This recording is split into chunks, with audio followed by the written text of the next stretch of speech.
to our panel discussion on coming together for police reform, the intersection of mental health and policing. I want to introduce myself. I am Janine Kuhn-Coker, president of the League of Women Voters of Salt Lake. A recording of tonight's event will be made available to the public by our sponsoring organizations through our websites and social media. Other recordings of this event, whether they be in person or on a computer screen, may not be used without the express written approval of the League of Women Voters. The League will only allow audio video of this event to be broadcast in its entirety, except by the media reporting on this event. Our panel discussion tonight focuses on mental health. If you or someone you know is struggling with mental illness and is in crisis, please call one of the following 24-hour numbers: the Unique Crisis Line, 801-587-300, or the Suicide Prevention Lifeline at 1-800-273-TALK. That's 1-800-273-8255. And now it is my pleasure to introduce our moderator. Dr. Emily Salisbury is an associate professor of social work and the director of the Utah Criminal Justice Center at the University of Utah College of Social Work. She is trained as an applied criminologist and focuses her research on the science of correctional treatment interventions, particularly among system-involved women. The Utah Criminal Justice Center is an interdisciplinary research center with the College of Social Work, the S.J. Quinney College of Law, and the College of Social and Behavioral Science at the U. It provides organizations with research, training, and technical assistance grounded in scientific evidence to prevent and reduce crime and victimization among all communities, with an understanding that approaches must be tailored to the contextual needs of organizations and the diverse populations they serve. And Emily, take it from here.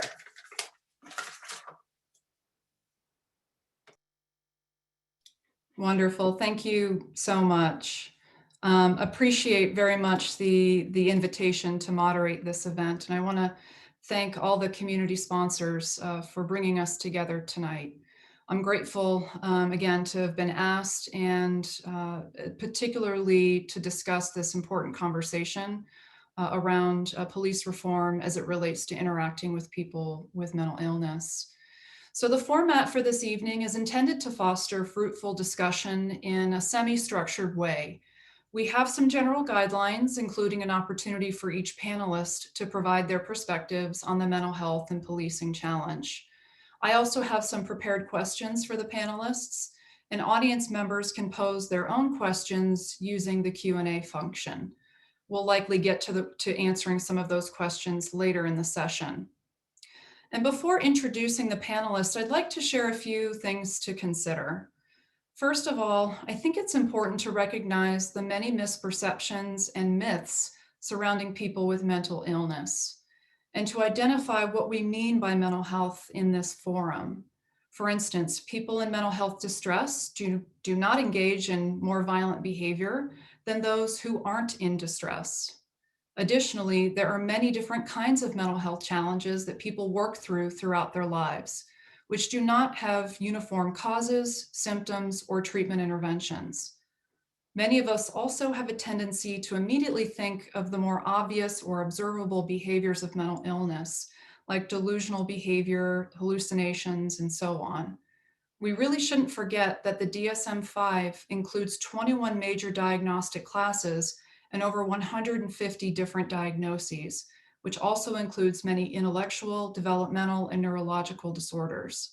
And perhaps most importantly, we must understand that people are more than their mental illness or diagnosis, who have a number of strengths and abilities that are worth bearing in mind. Basically, you're around people with mental illness all the time, whether you know it or not. We also have to recognize the incredible challenge facing police chiefs and police agencies today in attempting to change systems, operations, and methods of interaction that have been in place for generations. I truly cannot imagine the competing interests and political pressures that police chiefs face in today's social context. Addressing such painful issues like racial injustice, which is embedded in our history and throughout our institutions, while at the same time managing individuals, both internal and external to the agency, who don't really always agree on the role of policing, is a very intimidating leadership challenge, to say the least. It's also important to know that the vast majority of frontline police work is not what most people think it is. Most of the time on patrol is responding to mundane aspects of everyday life and minor conflicts between people, not necessarily responding to people in serious mental distress. But of course, when tragic harm, especially lethal harm, occurs by police, it harms whole communities, not just the primary victims. And when certain marginalized groups are disproportionately affected, we simply must make every effort to understand the causes and consequences of these disparities to reduce it. Doing so requires using and really institutionalizing the scientific knowledge of policing that makes it effective, fair, and legitimate. So with that, I'd like to introduce our esteemed panelists this evening. Elizabeth Kelch is the director of the Utah Substance Use and Mental Health Advisory Council, which was formed 30 years ago. The council's mission is to create and coordinate a comprehensive strategy to effectively address substance use and mental health disorders throughout Utah. Prior to her directorship, Elizabeth worked with the local mental health and substance use authority system at the Utah Association of Counties. Welcome, Elizabeth. Jessica Waters is the social work director for the Salt Lake City Police Department Community Connections team. She's worked for Salt Lake City Police Department since 2016 when the program first began. The program was the first in the state of Utah to be a co-responder program entailing social workers responding to mental health, suicide, substance use, homelessness, and any social issue 911 calls with law enforcement. Jessica has many years of frontline work experience in the areas of intellectual disability, geriatrics, hospice, mental health, substance use, and homelessness in sites across the country. Prior to joining Salt Lake Police, she worked with the Public Defender's Office coordinating specialty court referrals and competency screenings, along with being a therapist in the jail substance abuse treatment setting. Marlon Lynch is the inaugural Chief Safety Officer at the University of Utah. As the CSO, Marlon provides leadership, development, coordination, and direction for all aspects of campus safety at the U, promoting a safe, secure, and service-oriented environment for all students, faculty, staff, alumni, and visitors to the university. The Office of the CSO centralizes the institution's safety and security functions. Operational direct reports are the University Police, U Health Security, Campus Security, Emergency Management, and Community Services. His career progression includes 27 years of public safety experience in the municipal, campus, and healthcare environments. Good to see you again, Marlon. Misty Mulkey is an advocate and peer support specialist at Journey of Hope. She became a peer leader in 2016 and a sexual assault recovery advocate shortly thereafter. She spent 3 years as a volunteer with Utah Support Advocates for Recovery Awareness. Misty is in long-time recovery with almost 17 years of sobriety and is also a cancer survivor and a formerly incarcerated person. As a survivor herself, she has the honor and privilege of working with women, girls, LGBTQ+ individuals, and their safe partners to move from violence to healing. Through these efforts, she helps clients navigate the criminal justice system and hopes to start conversations that help first responders understand the experience and needs of her clients. We're so very fortunate to have each of you with us today. At this time, I'd like to turn the session over to the panelists to give their perspective on what they feel really are the mental health and policing challenges of today. Elizabeth, if you don't mind, I'd like to ask you to begin, if you don't mind. Happy to. Thank you, Emily. The USAFE Council is an advisory council to our governor. And as part of that, we have many of our local government, state government, and then other advocates as members of our council. And this has obviously been a topic of conversation for us over the last 30 years, but specifically over the last 5 to 10 years, as we've figured out what is the right solution for Utah.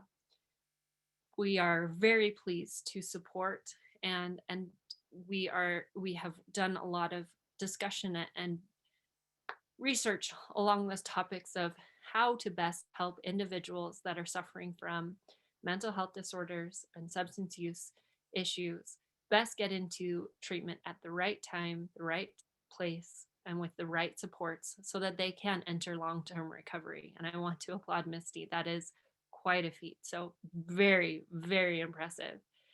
But that's not always easy. And I'm sure we can all talk about how there are many barriers. And our goal as a council is to figuring out how to eliminate some of those barriers and keep this in a place where people can recover in the best way possible, which is often keeping them out of criminal setting it altogether and trying to keep it early and have interventions early in issues and in what we would call the sequential intercept model, which I can go into more detail later, but helping them early on and so that they can keep this as a civil process rather than a criminal justice one. Thank you so much. Marlon, Chief Lynch, would you mind? Sure, thank you. It's a situation. I was listening to your introduction earlier in regards to, the roles that the police chiefs have had to navigate, not just recently, but, for decades in regards to it. And specifically within my community, within a university setting, although our primary community are 18 to 24-year-olds, we are a destination, not only for the state of Utah, but for others visiting as well. And so we encounter everyone. And with that requires a response that is applicable to everyone. So we have a good understanding of what our community is like, but at the same time, when we speak of a response for someone that is, suffering a mental health crisis, it is something that our officers have a requisite level of training for, but not the same professional skill set as, say, a social worker or someone who has had specific training for that. And so for us, although our officers have been trained, it's the expectation, right? The expectation of, police are called for a lot of different things and not necessarily law enforcement, as you indicated with that. And so it's being prepared to respond to whatever is presented to that responding officer. A call into dispatch for a call for service does not necessarily materialize to be what the call was that came in. And so that officer needing the ability to assess, but what we've tried to figure out is how can we get all of the potential tools there at the same time or within a reasonable amount of time, and to slow things down in regards to not necessarily having to solve it immediately if it facilitates that, but taking the appropriate response, assessing it, getting an additional professional there to assist and working through the problem or the crisis really at that point to get a very positive outcome. So I see that as the challenge with it. And it's not as easy as some may think in those regards. And we're working through it and trying to consult as many subject matter experts as possible for the appropriate level of response, and then also educating our community on what to expect from us with that, and helping, allowing or encouraging the community to help define what the role of police will be as well. Thank you so much, Chief Lynch. Appreciate that. Misty, can I invite you to join us? Hi, everybody. Thank you for having me. I want to I feel so honored to be a part of this panel.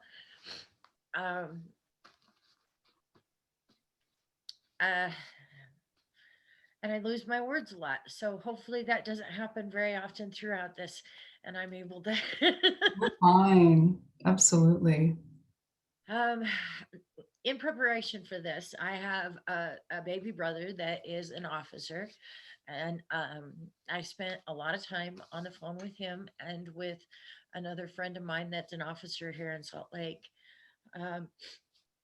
to try to have a balanced view so that I didn't come in here all against, one against the other, because I feel like if we're not all on the same page and working together, we're never going to get anywhere.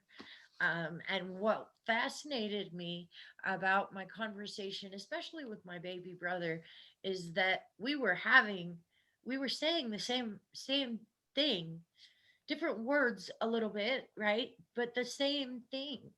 We both believe that you have to go all the way back to when these people, these with the mental illnesses and with the different crises that law enforcement comes across, you got to go all the way back to when they're young, because if you look at the ladies that are out in the prison, they are all survivors of some form of trauma. And if we can catch that trauma while they're still in grade school or middle school or high school, and we can interrupt that sexual assault to prison pipeline and get in there when they're young and kind of stop some of these traumas, so we don't have women and girls with these ACE scores that are just ridiculous, right? I feel like we would make it would help with the change. We would be able to start moving forward, right? But number one, we have to find a way to bridge the gap so that both sides are listening. I think that's my most important thing. We just got to get to the point where both sides are listening to the other side and we're working together, because we're all saying the same thing. I agree. Misty, well stated, and you're getting some shout outs in the chat, right? For saying what you're saying. Yeah. The intersection of trauma and mental health and mental illness is real. I still have to debate sometimes people in my field in criminology about the importance of trauma, and shame on my colleagues because they haven't seen the evidence and talked to people on how important it really is. So thank you for that. Jessica, can you join us? Yes, once again, thanks for having me as well. Yeah, I'm in a tricky situation. I am a social worker who rides alongside with officers. And I think some barriers that come to mind right away is the fact of the lack of our preventative mental health services, because the calls that we are going to are people's worst day of their life. And oftentimes people don't know who to call besides the police.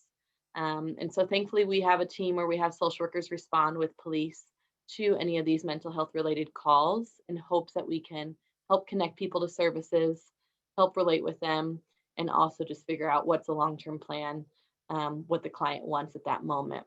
But what's tricky is, obviously we don't want to have police being the ones who are specialists in this, but unfortunately, they have become the specialists. And I think a lot of that has been lack of mental health services, substance use services, housing, and police have to be the first responder to these. And I think it's interesting, even though I got my master's in social work, I didn't see the type of mental health that I have seen on this job until I got into this job.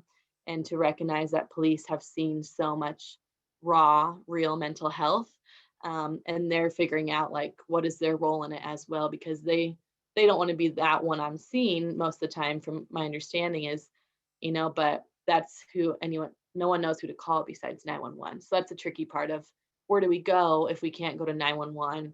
And also, like I mentioned, these are people's worst day of their life, where thankfully we are able to respond together, but big barriers are the fact that we don't know who to call and when to call. And so 911 is our call no matter what.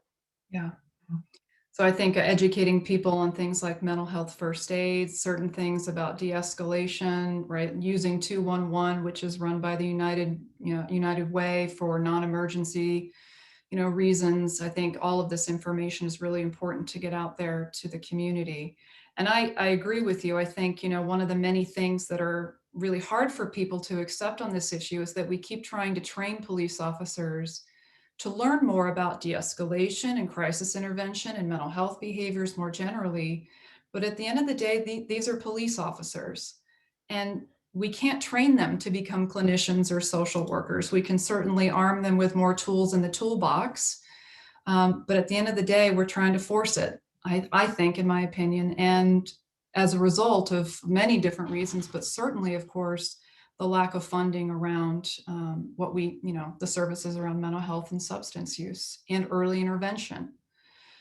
So I'd like to kind of transition to some prepared questions that we have for the group. And then, anybody can jump in and just please, let's have an organic kind of conversation about it. So we've seen firsthand in Salt Lake City that, again, crisis intervention teams and de-escalation training just isn't enough to prevent the shooting of citizens in mental health crisis. Talk to me about what you think is missing.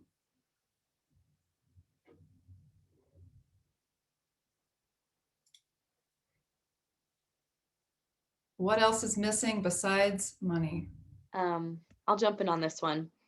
I think answers, honestly. There's a lot of discussion of what we need to do, what we should do. This is a big topic that our country is really trying to focus on, but there's no concrete answer. Like, this is what we need to do. Here's a copy and paste to every police department, and this will work. Because if we had that answer, we'd be implementing it right away. We don't want to be in these situations. We don't want to have to be in these risky calls. With some mental health calls, they're very uncomfortable. Even though I am a civilian and a social worker, it's still a very big risk for me to go on some of these calls. And so I think what's missing is for people to understand the spectrum of calls that we see, because I think a lot of people imagine someone, maybe suffering with anxiety or depression in their apartment and, talking about taking pills or any of that. And I think what we're missing is there's this other level of someone running through the street with a machete. What do we do in that? Because as a social worker, I wasn't trained in that either. And that is a mental health related incident. So I think where we're lacking is understanding the spectrum of, civilians can strictly respond to a call versus when there are weapons involved, respond. I know we love like concrete answers, and every department, every city, every rural town too, they all have different ways that they could go about it. And there's not just one setup that will work for all police departments. And I think that's the tricky part, is what are those answers exactly?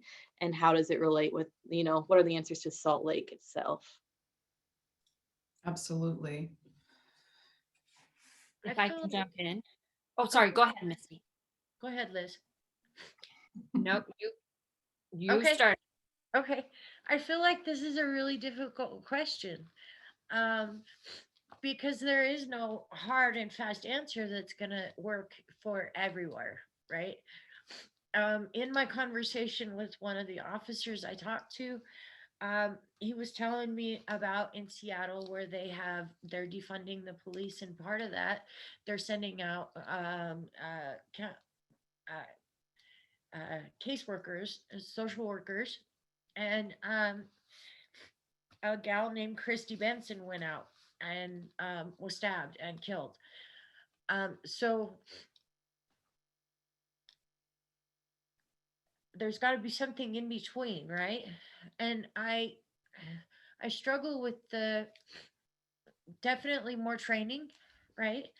But at the same time, there's like, I know there's specialists, that there's a group of police that they specialize in how to de-escalate and how to handle mental illness, right? Because when you come out and I'm in a complete breakdown and flipping my shit, right?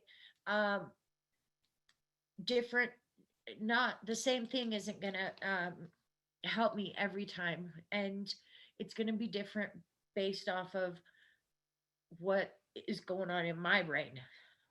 And that's where it makes it very difficult, because like you said in the beginning, the DSM is, it's a huge book, and we are all some kind of a mesh up of, PTSD and this and this and this and this and this, right? Um, but I feel like it I don't know where to go from that, right? Because I feel like, but when you get to the point where we're in crisis, right, and we're standing there, and the person with the mental health issue is standing there and has something in their hand, whether it and whether it's a cell phone or a gun, and the officer comes in, he's been told it's a gun, and then there's gonna be bad, it's not gonna end well, right? That's where I feel like it has to start way before that. We need more treatment centers. We need more counselors. We need more ability to get to them before they get to that place. And I don't, so That's helpful. That's helpful, Misty. It is. I mean, without a doubt, we need more resources around these issues and early intervention. It just has to be part of a holistic solution, which is going to be very multifaceted and, different in various social contexts, right? What works in Salt Lake City is not going to be the same thing that works, in another city in a different region. So I thank you for that, Misty. Liz, did you want to chime in? I would love to. I wanted to talk about a few things that I'm sure both Chief Lynch and Jessica know about, and the concept of a mobile crisis outreach team is something that is important to everyone, because as Jessica was saying, this is a team that should help to address, and there is a limitation on resources. Obviously, it takes a lot of people to make a great outreach team, and to have that available 24/7 is so taxing on both our law enforcement as well as the therapists and the rest of the team that's involved. I mean, I can't even imagine. And especially in Salt Lake County and City, these teams are out so often that there is no recovery time. So you have to understand, when you start talking about these things, that they are asking a lot of both individuals as well as county and city and government and state resources. However, they're important because, as Misty said, and as Jessica said, these people are experiencing something that they don't want to, first of all, that is very difficult for them. And as Jessica said, the worst day of their lives. And so knowing how to put that team together, understanding the sacrifices that both law enforcement as well as the rest of the behavioral health professionals that go out on this team are making to be part of this, because they could probably find an easier job somewhere else. But knowing that the impact that they make is so important. And we are seeing in the 2020 legislative session, there was a bill and funding that was distributed to the entire state to create more of these mobile crisis outreach teams, as well as receiving centers. So there will be 4 receiving centers in the next 5 years, I think. And we've seen a lot of wonderful things that come from that, because with receiving centers, the beauty of that is that you're able to address the situation and those people are able to see what's going on. So if it's a police officer or a law enforcement officer, or if it's a social worker that arrives first on the scene and sees, okay, I think we can de-escalate this situation and take it from, the worst day of their lives to something that maybe they can handle and they can stay here, great. If they need to be removed and go to a safe space that is not within the criminal justice system, a receiving center is a great option, because they are still in control. They can leave when they need to, et cetera, et cetera, et cetera. So the idea is being able to address all the 5 W's, right? The who, the what, the where, the when, the why, but doing it based on the training and everything that all the individuals, I apologize, see. Emily warned me, everyone, that I should turn off all the noises, and I thought I did, but no, I guess I didn't get that one. So I think that that's very important, and understanding that if we can address things earlier on, as Misty was saying, that is a very helpful thing. And many of those we can take, for example, the Uni Crisis Line, 90% of the issues at the Uni Crisis Line are resolved and don't need an MCOT team, a mobile crisis outreach team, to go out. Out of the 10% that need an MCOT team, 70% of those are resolved. So we know that this works, and that if we can address it earlier, it's better for everybody involved. And I have to tip my hats to all the law enforcement officers that go into this training. And as Chief said, not a lot of them knew that this is what they were signing up for. And Jessica as well has said she didn't know that this was what she was necessarily signing up for. However, we see that good people make a big difference in these people's lives. Thank you so much, Liz. Chief Lynch. Yeah, I would just echo what has been stated, but I would like to pick up where Liz has left off with that is, just as we were taught, as growing up to dial 911, for police, we have to educate our community, our family members, everyone in regards to the options that are available to assist someone in mental health crisis, because it is not always the first go-to for police with that. Again, the Uni hotline is the mobile crisis outreach teams, the receiving centers, all of them play a role in that. And so do police. Everyone plays a role in that. And the component of it is how situations are handled are circumstantial. What are the facts of what's happening at that particular time? And, one important component of that is, if the time allows, is that it doesn't have to be, in most cases, immediately resolved at that particular time. Take the time to assess it and get the experts there to assist with it. Easier said than done when you respond to a call, especially if it came in a manner to where the person is aggressive and potentially harmful to themselves and others. However, it's, again, knowing what resources are available, how to get them there, and making that recognition is extremely important. But I would say it begins on the front end with the education of our communities in regards to what resources are available to them. Again, I recall early in my career where these services were available 24/7. You could actually call and reach someone that could actually come out and respond and things like that. A lot of that has been removed. And so it becomes, sort of almost the Swiss Army knife are the police.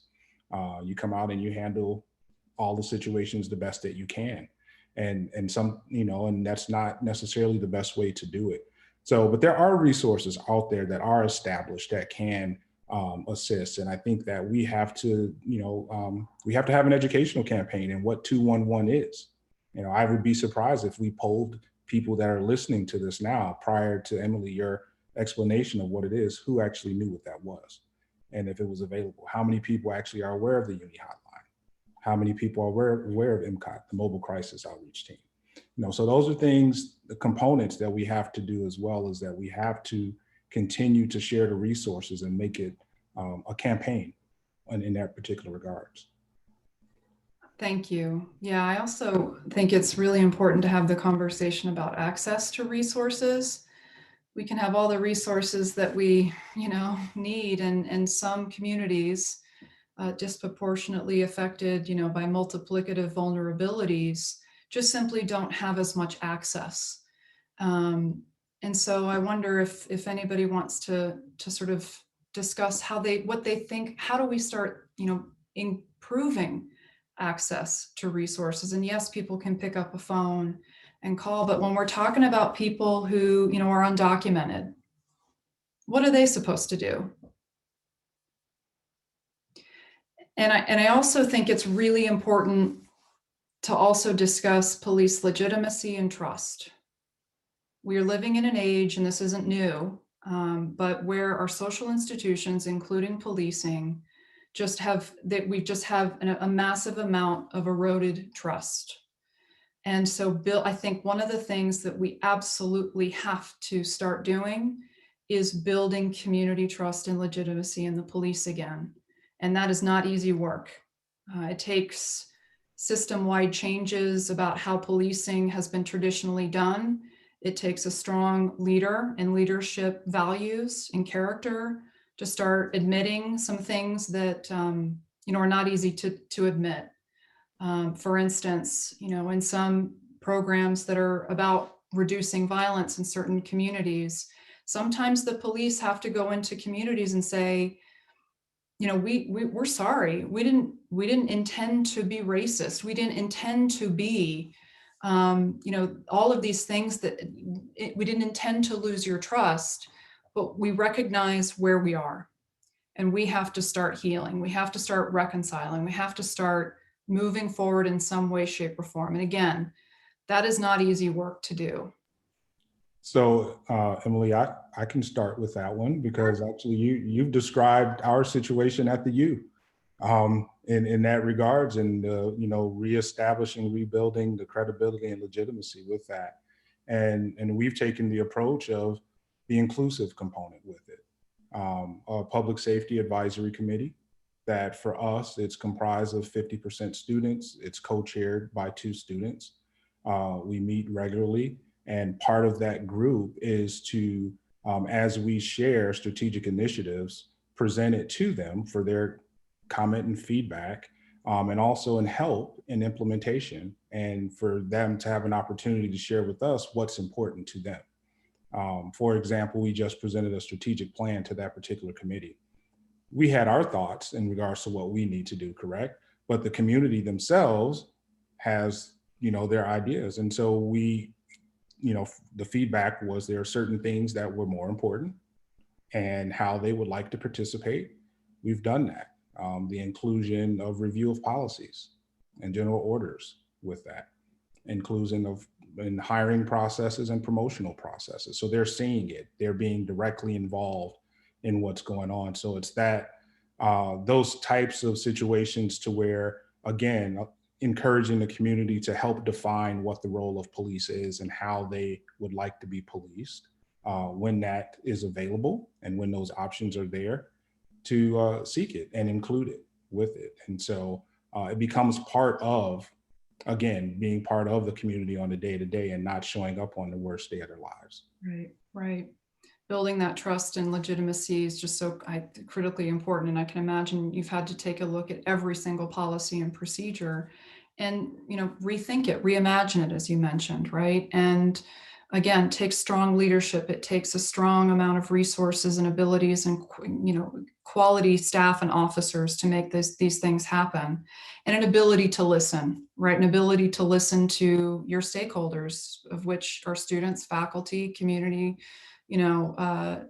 visitors to the university, and so on. So I appreciate that. I think if there's one thing that we have to do, in my opinion, as a society in this country and in individual local police departments, is to start building trust again. Anybody else have thoughts about how we can start to do that? I kind of feel like that one thing that came out of my discussions was that the police force needs to look like the community that they are serving. It helps, right? The inclusion, but I think we need to start with like some kind of an education, right? So we need to come to a point where we are not talking about us and them. The us and them has to go away, right? Because like as a child, when I was growing up in that trauma and in that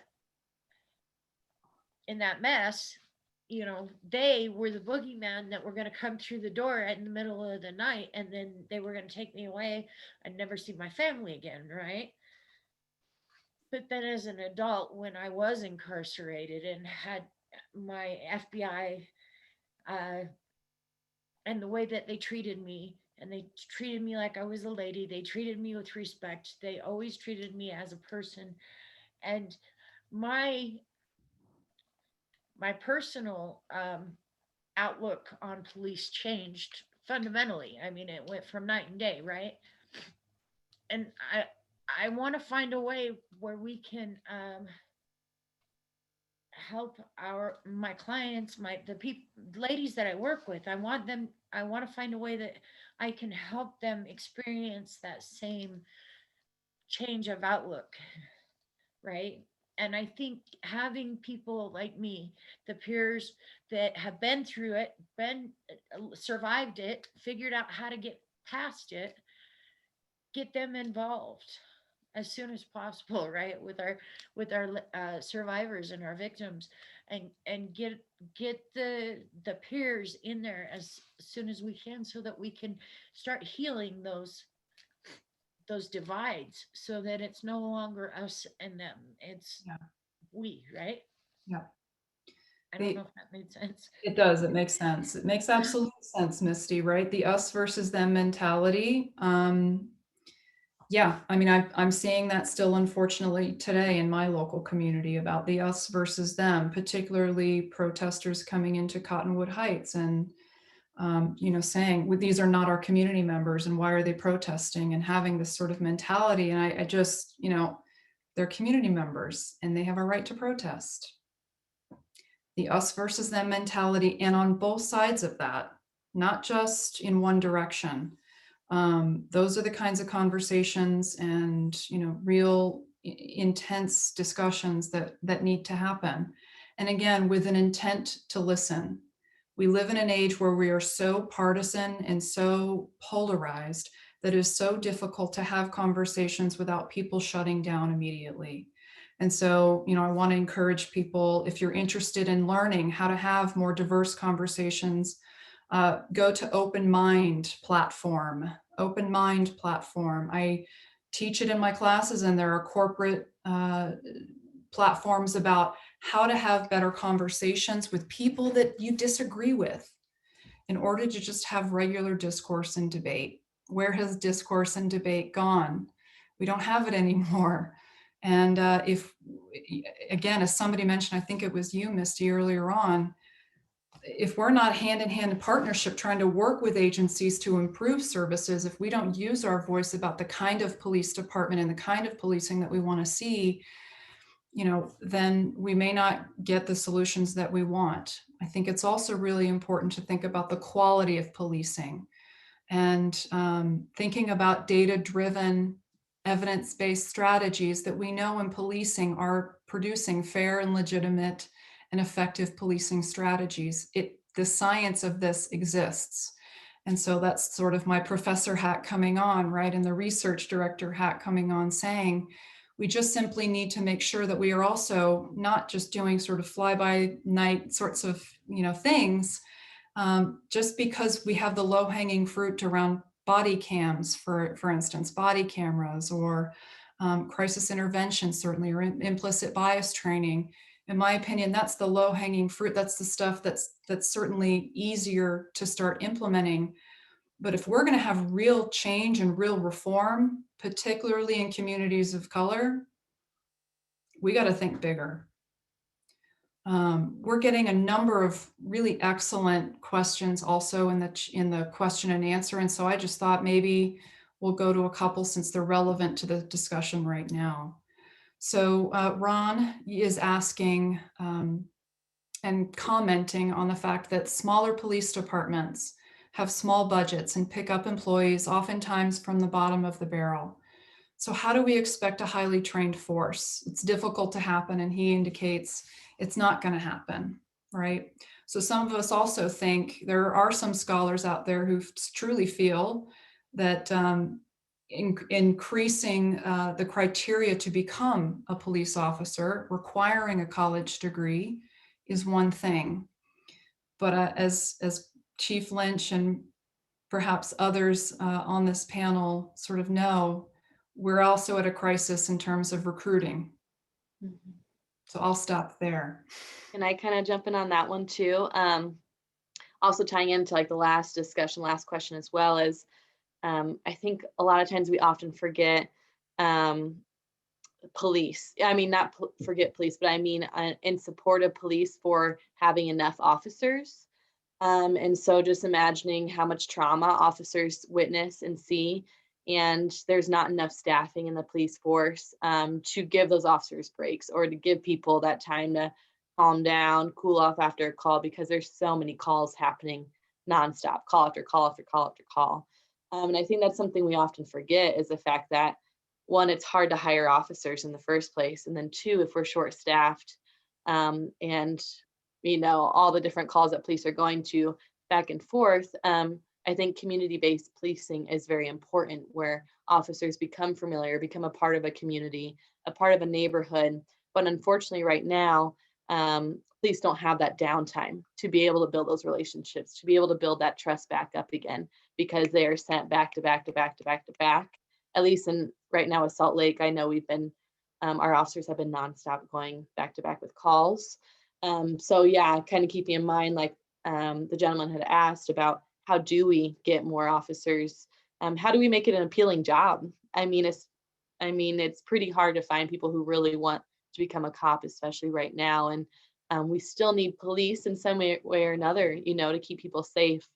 But how do we recruit that? How do we find that when even the morale is kind of low in the policing world right now too, of, that's, where do they fall in the line of their own identity and what's going on in the world and how they're viewed. And then also how the policing agency or just criminal justice system is viewed in general, with a long history. Not the best history. Our criminal justice system, we all know, has been flawed in many ways. So I think that is a tricky part of, I think community-based policing would help improve that trust with police and with community members, but also a lot of police departments don't have that capacity right now to be able to do that. They're just kind of surviving as best as they can to keep going. Jessica, can I ask you a question along those lines? I know with Journey of Hope, we are given so many hours during the week to for self-care and to deal with the vicarious trauma that we are experiencing every day with our clients. And I can only imagine an officer and all of the things that they see and they do. How do they get time in their week to for the self-care? Do they get time? I mean, are you guys too strapped to be able to do I that? love, Or I love that question, and I appreciate it. And I've talked about that a few times, but no, we don't get that. We do every now and then, if there's been a really heavy call, every now and then we have what's called a peer support team who's there for officers, but that officer has to reach out and say, I'm in distress, I need to talk to somebody. It'd be nice if we had a big enough peer support team who was seeking out, like, oh, I noticed that Misty went on this call today. That one was probably kind of heavy. Should I call them up? We don't have that, at least since I'm only speaking on behalf of Salt Lake. But that would be so wonderful if officers had that time to decompress, take in all that time. We do get some therapy paid for in our police department, but with police, it's also, my understanding, it's been hard for them to find a therapist that they trust and feel safe with as well. And I don't know if Chief Lynch wants to touch on that one. Yeah, I have a couple of follow-up points. I had the initial question from the gentleman regarding maybe rural or small agencies not necessarily having the resources in regards to training and different things, or even staff size. That's the reality. I think that goes back to what Professor Salisbury was saying in regards to access, access for services from certain communities. It's not just access for like health services, it's also access for police services. That can be a challenge in some particular areas with that. In regards to recruiting for police, there are some departments, there are very few that require a 4-year college degree. But the other component of that is, that's great to have that formal education training. I think that's a great thing to have. But, what do we get then for those who maybe don't have that, who have the potential to be trained and to go into one of the ongoing debates is policing a profession or not, a defined profession. And some will say a profession is something that requires a 4-year degree in order to do that. Maybe then policing is more of a trade because you train and you receive a certificate and different things like that. Well, that's debatable, in regards to what's going to be more applicable. What you learn in a classroom and what's more important is how you perform in a practical situation, which is a lot of what policing is along those particular lines with it. The data-driven component and strategies, I think that goes hand in hand with the data for officer wellness. Because if the officer is not healthy mentally and emotionally, that will impact his or her performance as well.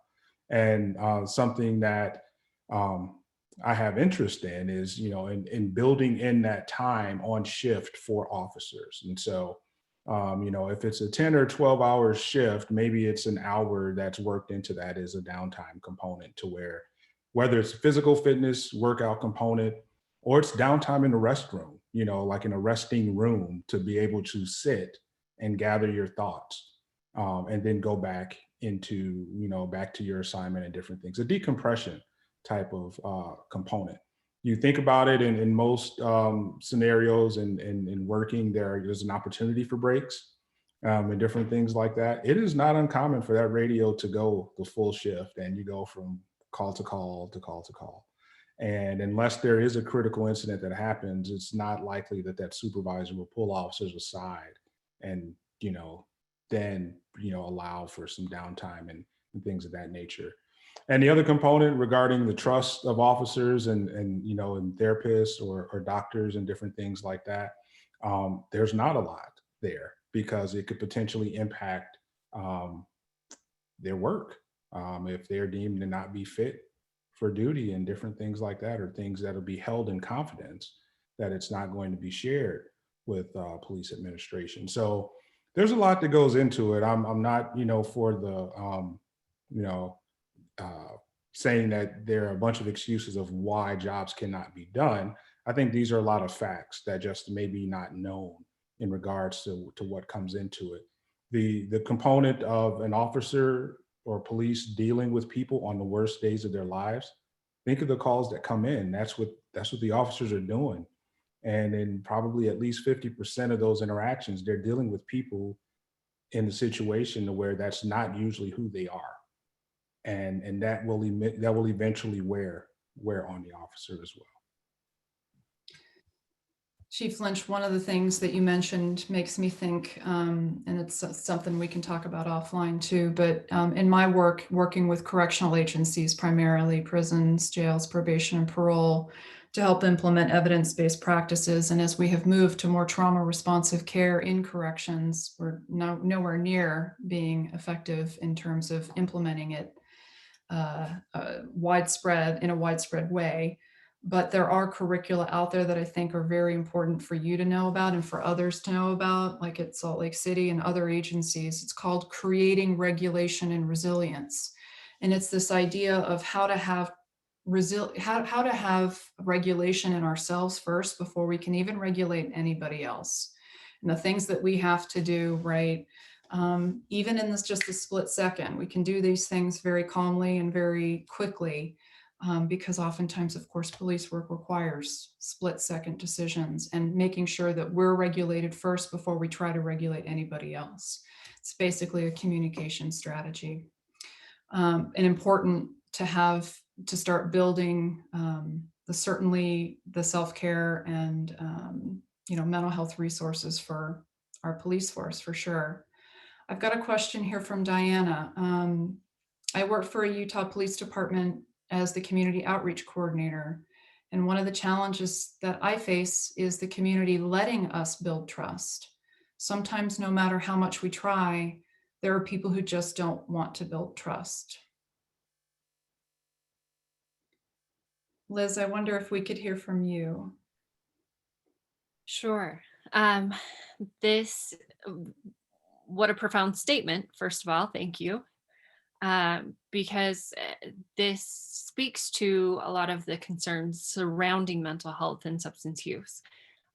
To me, mental health disorders are often misunderstood and mischaracterized and criminalized and everything else. And Utah has done a lot of work in the last 5 years, but what has been lacking is the treatment resources to go along with that. So we've done a lot of good on the criminal justice end, and what took a while was getting the other treatment resources in place, like Medicaid and some of these other resources where people can easily get into treatment. So when you have issues like that, when there are issues surrounding, well, they didn't understand me for my entire life, it's going to take a lot of work and patience and everything else that is often difficult in these situations because they are not quiet, patient sort of circumstances. They are often very difficult and explosive and everything else that we've talked about in the last little while. So I think that making sure that we continue to have this discussion and correct the path, if you will, and make sure that we're always taking in those community discussions and exercising them and making changes at the state government level, at the local government level, and within your own communities. There are very many tiers that this all needs to happen. And unfortunately, this requires people that are committed and that are active and involved. So I'm very impressed with all of our attendees, because I feel like this is a good sign that people are going to pay attention. They're going to engage. And hopefully that means that eventually in having those conversations and making those changes, that we'll get to a better place of trust, and that it can go both ways. One of the things I wanted to say that related to our last topic is that there has been legislation that's been introduced, and they're working on how to get behavioral health treatment resources to any peace officer at any level in the place that they're most comfortable with. That's because of individuals that brought this attention to their legislators, who brought it to the state level and said, this needs to be considered. We need to have no barriers for these individuals. That's something that explains to me, or demonstrates, at least to me, that this is something that we can talk about and then figure out what is the right course to take. But it's going to take a lot of active and engaged people speaking about an issue and then being committed to finding a good answer. Well said. Absolutely. We've got another question coming in that I'd like to address. Let me find it. The issue of civilian review boards. Do we need civilian review boards that has actual teeth and some power to make changes and to make some decisions? Police unions must reform to police and transform their culture, shouldn't they? So yeah, civilian review boards are absolutely one of the options on the table across many jurisdictions in this country.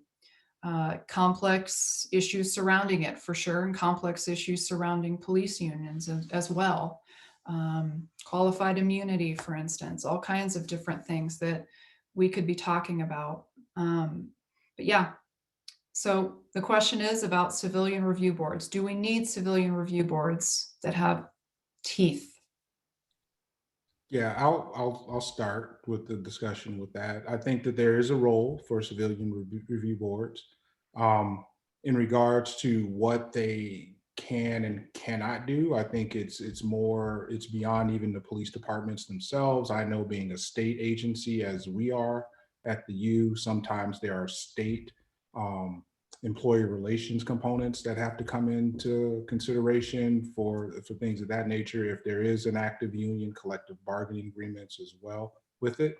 But there's also research that shows that civilian review boards are also not as maybe tough on officers as some people may think. I know from, some colleagues that have had them for large municipal agencies that sometimes the police chief or commissioner or superintendent wants to take more severe action, and it's overturned by the civilian review board more times than not. Yeah. In that regards. And so it's not the overall solution that I think that has just been presented with the overall current narrative regarding police reform. Again, I think the data and the research shows that civilian review boards can be effective, but they're not as, I guess, tough on the police officers as some may think with that. A place, yes. Complete solution, no. But I think there's some good components of it, most definitely. It allows for that additional level of transparency in what's going on, some true insight into how the whole process works for that.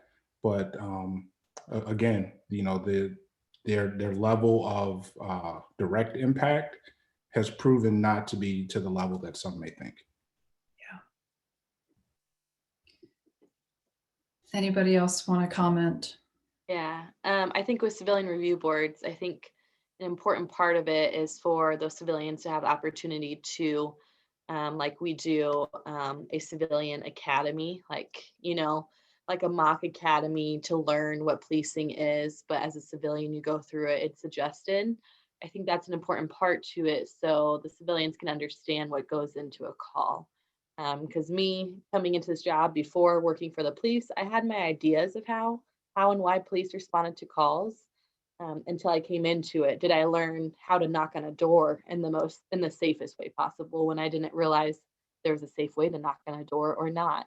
And so I think an important part of, if there are civilian review boards, for those civilians have opportunities to go through like a civilian academy to understand all the dynamics and all the policies that impact the decisions on the spot, because there is a lot that goes into it. And I've been with Salt Lake Police for almost 5 years, and there's still so much that I don't know and I don't understand. But I think with that, it also builds a better understanding of what all goes into a police response versus what we imagine goes into a police response. Like I mentioned, approaching a door. I don't just walk straight up to a door and knock on it. And how exactly do I need to approach the door? And, and so I think, yeah, like Chief Lynch said, I haven't looked a lot into the research on that. So that is very interesting to hear that perspective on that, Chief, about not being as harsh. Because I think, at least for me, I would assume they would be harsher, but that's interesting to hear. Yeah, and again, I think we have to look at the evidence-based research to suggest what kinds of solutions are likely to work in our communities. Absolutely. We've got a question from David. Oh, did somebody want to chime in? I'm sorry. Yeah, I just have a quick question Yeah, from go ahead. Chief Lynch.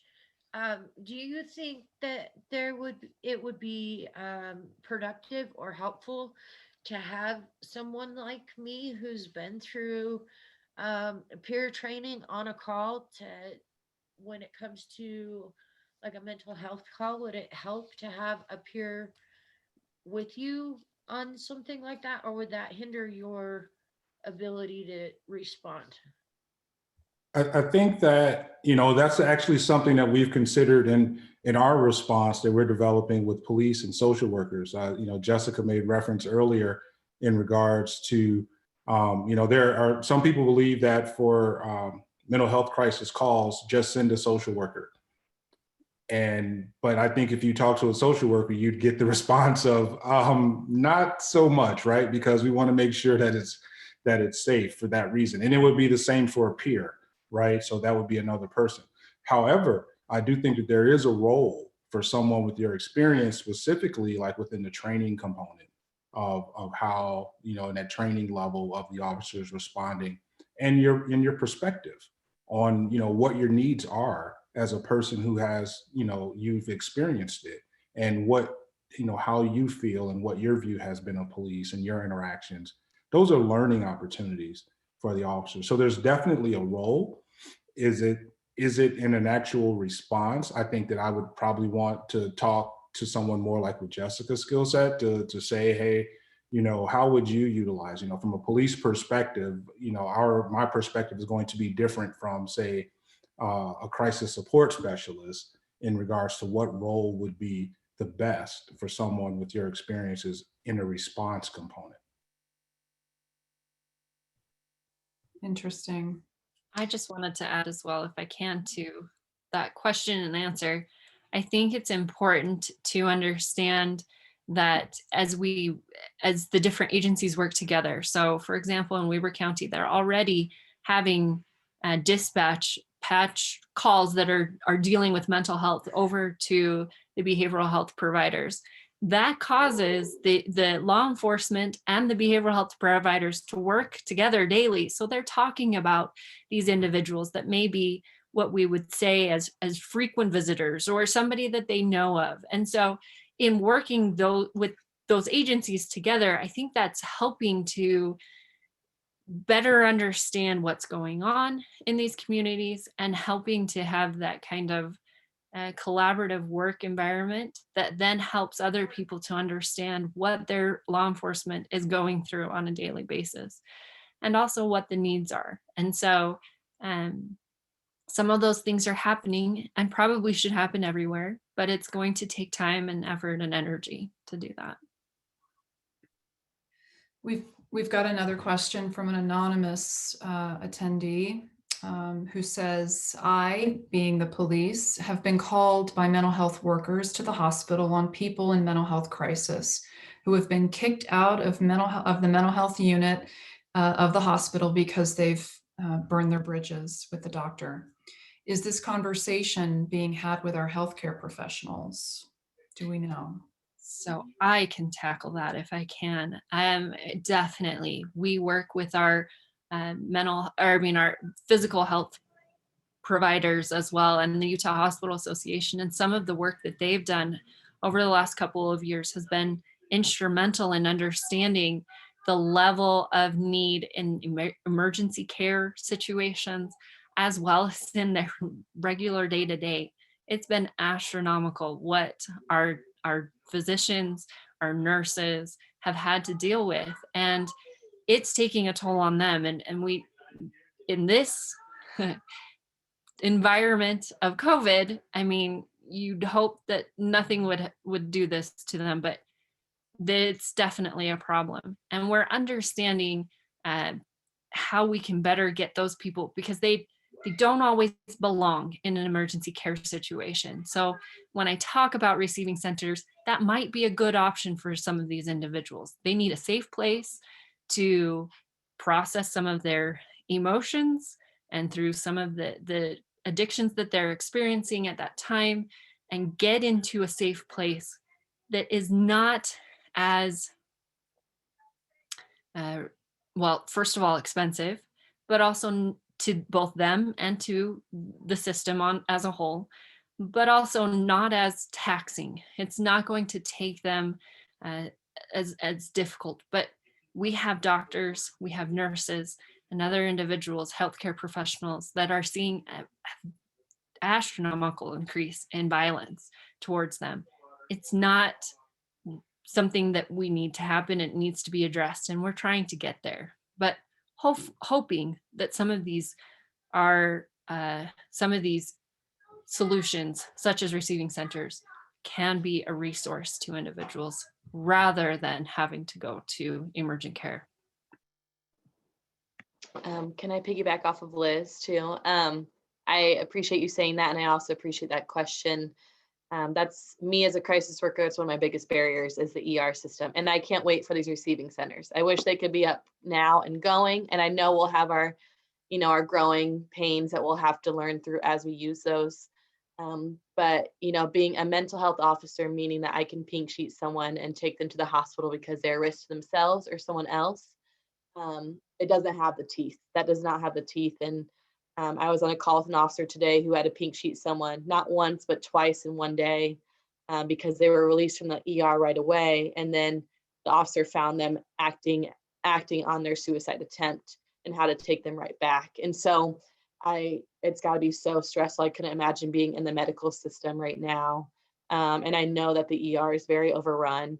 in the first place, but let alone they also are kind of a drop-off center for mental health stuff, when really I'm sure they feel like this isn't supposed to be all for us. We need receiving centers. So I'm anxious for those to get up and running in hopes that we can build better connections, because that's, at least with Salt Lake, we're constantly trying to have meetings with different hospitals and discuss different cases, and just review, like, did we go wrong in dropping someone off there who shouldn't have been at the ER, or vice versa.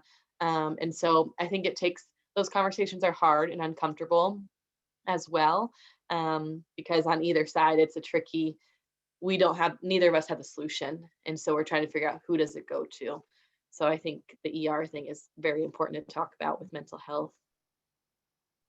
And I'd also like to, I just quickly wanted to plug also, for those of you that don't know, there's a really incredible intensive outpatient clinic at the U Health run by Dr. Stacy Bank, who is doing incredible things to try to give wraparound services to people who have behavioral health issues, severe and acute physical health issues, as well as potentially, they could be justice involved as well. But these are oftentimes the high utilizers both in our health system, our emergency rooms, and in our jails and institutions.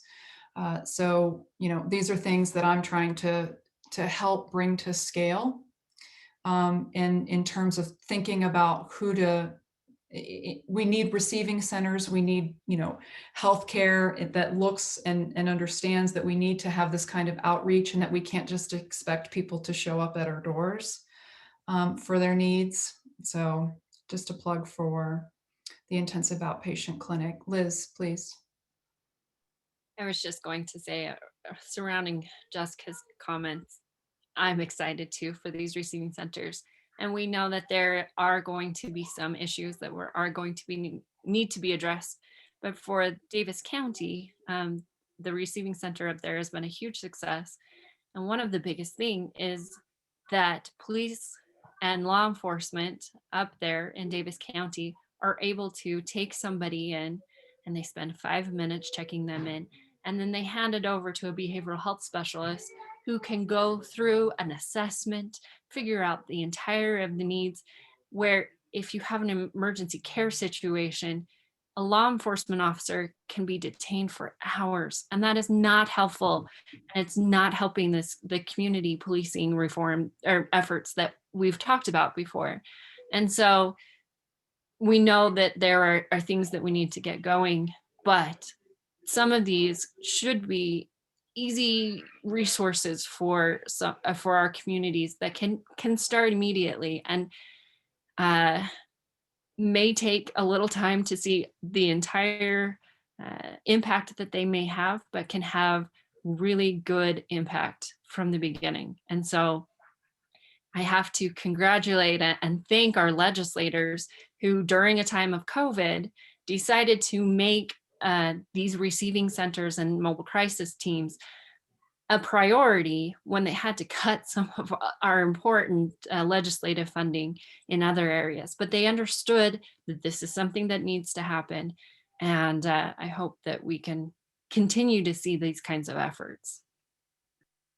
Thank you, Liz. I actually do have a quick question for you. So I read somewhere, and as I was learning about the receiving centers, is there an evaluation somewhere that our audience might be able to access? It looked like there may be one coming. So one of the great things about Davis County is that they started up the receiving center as a county effort and then have received ongoing funding from the state legislature. So they have done several reports to the state legislature, one to Executive Appropriations Committee, and I'd be happy to get that to our producers and show and demonstrate what's been happening so that you can see what's happening in Davis County and what we're so excited to see in Salt Lake County, in Utah County, and in Washington County, these big hubs where people are. So Yeah. they're going to need access. Good to know that those reports, of course, are accessible. They're publicly available. This is what we mean by getting civically engaged, right? in going to these subcommittee legislative meetings. But I appreciate that. Thank you. Related to, sort of overall health and thinking about going down, continuing maybe down this conversation, this road of this conversation. Another question, do you see Medicare for all or similar universal healthcare programs as vital to being able to provide the healthcare and mental health support that our community needs? Misty, you look like you want to say something. Yeah, so if you don't have insurance, you can't get health care. Bottom line. When I have a client come to me at Journey of Hope, number one, they need safe housing, and 90% of the time they don't have it. Number two is addiction, and number three is insurance. And they can't get help for the addiction without the insurance. They can't get help for the mental health or any other thing, the trauma, the whatever it is that they need to walk through without insurance. Now, how that ends up looking, I have no idea. But it needs to be more accessible to everybody. And it does. It's, it's so crazy that the cutoff lines of where you're eligible, they're so low. If you have a family with 3 kids, their cutoff is, and then I'll take my personal experience as an example. I am on Social Security and SSI, and I have Medicaid and Medicare because of the cancer. And I get this job with Journey of Hope, which is the most amazing experience in my world. Couldn't be better. And then immediately they start taking away the benefits that are helping me walk through the cancer. So it's like I'm being punished for trying to do better. Right? And we need to find a way so that we can reach the ones that are the poorest so that they can get the help they need to be able to stand up and walk through whatever it is that they have to walk through. And I think insurance is one of the big issues, one of the top 3 issues that we have to fight against right now. I think it's just crucial that we get insurance for these folks. If I can continue on what Misty was saying, this is definitely something that we have focused on as a council because of the efforts in the last 5 years with the Justice Reform Initiative or Justice Reinvestment Initiative. And then when we did not expand Medicaid back at the beginning, there was an effort in 2016, which I have to give him all the credit. Representative Dunnigan passed what was called a targeted adult Medicaid. So that is helping these individuals in 4 different categories that covers both criminal justice involved, homeless, and then in need of a substance use or have a substance use disorder to qualify for Medicaid for a full year. That is immense. It is imperative because a full year can allow somebody to really get on their feet and figure out what their next step is so that they don't have to worry month to month. That was quite a feat and was something that was very important. And then trying to get people to know how they qualify and how to get signed up is the next barrier, right? And so we have organizations in the community like the Utah Health Policy Project that help people get signed up, walk them through all of the different things that they need to then figure out, do they qualify? What's going to happen? How do they stay qualified? And then how do they get into resources? There's always issues. and we know this. But if you help, and if people have the tenacity to keep trying, we're hoping that that resource is out there for them. And now with expanded Medicaid, we're hoping that it's going to cover yet another group that didn't have access before. Misty gives a great example of what we don't want to happen. Somebody's really trying to get on their feet. They find a great job where they can make a difference, and then they feel like they're getting punished. That's absolutely not what needs to happen. However, we do have certain restrictions and federal laws and changes that we may not have control over, but we need people that are advocates to help us figure out the system. And there are people out there that can do that, like health policy. So I think that the answer is absolutely. Utah is very particular in the way that we've approached things. We say we do it the Utah way, but our goal is to help people get access when they need it, and then figure out the next step when things change, because things seem to always change. Thank you, Liz. Turning to another question that's more about the political sort of capital that we have as a panel and the stakeholders I think that we have access to. What is the point of this discussion? Without political influence, would Emily and the group be willing to advance legislation with the Utah House or Senate to create funding or requirements and changes, such as SimGill's 21 legislative changes? I, for one, am very civically engaged and very much would volunteer myself to testify to any legislative body about evidence-based practices when it comes to working with justice-involved people. And I think many of us on the panel would also be willing to do so and have done so in the past. So I do think there is some level of political influence, and that's part of the reason for having this kind of forum. That's sort of my take on it, right? I think you do have some people on the call here and on the panel who very much do care and want to have not just sort of have a discussion just to have a discussion, but to really be a part of solutions.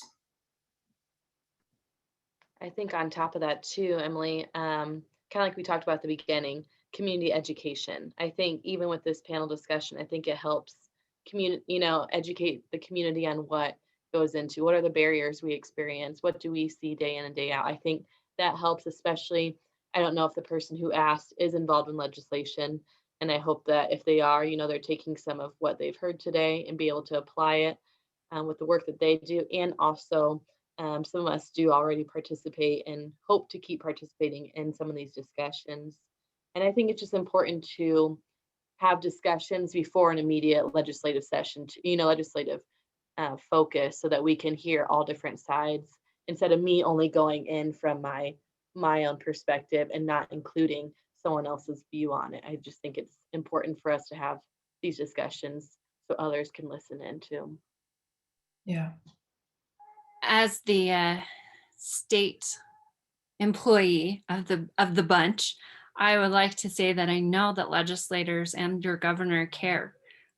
So when you speak, there is going to be people that are listening. And if 2020 has taught us nothing, is that it's that being involved will make a difference. And so absolutely, the USAVE Council, we have 42 members, which means that we cover a lot of different groups in order to get the most balanced approach. But we have open and public meetings that people can join, and I'd be happy to direct you to our website, and so that you can find out. But the other thing is, legislators do care, and they're going to listen, especially as you contact them and let them know of their concerns. I've mentioned a few things. Representative Dunnigan knew that there is a need for an increased access to treatment. And so that was an effort. Access for law enforcement and peace officers to behavioral health resources is definitely something that came from the legislature and Representative Kwan. These are things that are happening, and there's a lot of discussion that goes on, and et cetera. But as Jessica mentioned, the legislative session is at our door, and it is time to get involved, because it's going to look a lot different this year, but it's also going to be a good year to have good discussion because of the issues that we faced in 2020. Absolutely. Thank I you. think, Misty, go ahead. I think I'm terrified of public speaking, if y'all haven't figured that You're out. doing great. So when it comes to the legislature, I'm even more scared. But I'm here because I feel like if I don't open my voice or use my voice, then I'm doing a disservice to myself and others. And so it's like baby steps, right? I'm here and I'm having this conversation with you guys. And then what's next? What does that look like? Where do I go from there? And it's just baby steps. And eventually I'll be sitting in the legislation to have that conversation, have those hard conversations so that they can hear from my perspective. And that's part of the goal, but that's like way out there. But you never know where things can lead, right? If you don't use your voice and choice, we don't Nothing's gonna we don't change know. if I don't use my voice. Yeah, thank you for that. We're just about wrapped up, so I think we should probably start to conclude our session. Apologies if we didn't get to your questions. I'm so excited and pleased to see how many participants we've had, and certainly how many questions have come to us on the panel. So yeah, wow, what an incredible discussion I feel like we've had here this evening. We hope our audience has been inspired to ask more questions, really, and to become more civically engaged in being part of the solutions. Solid evidence-informed solutions will require the voices of not just activists, police leadership, and academics, but certainly also those living in communities who need, rely on, and are impacted most by police services. I'd like to once again recognize our sponsors who were responsible for bringing this event together. So thank you to the League of Women Voters Salt Lake, Better Utah Institute, the NAACP Salt Lake Branch, the ACLU of Utah, the Utah Black Roundtable, and Journey of Hope. Please also remember to mark your calendars for our next panel discussion, which is going to actually focus on the police reform bills as we head into the next Utah legislative session. That event will be held on January 11th at 7 p.m. So thank you all for joining us, and good night.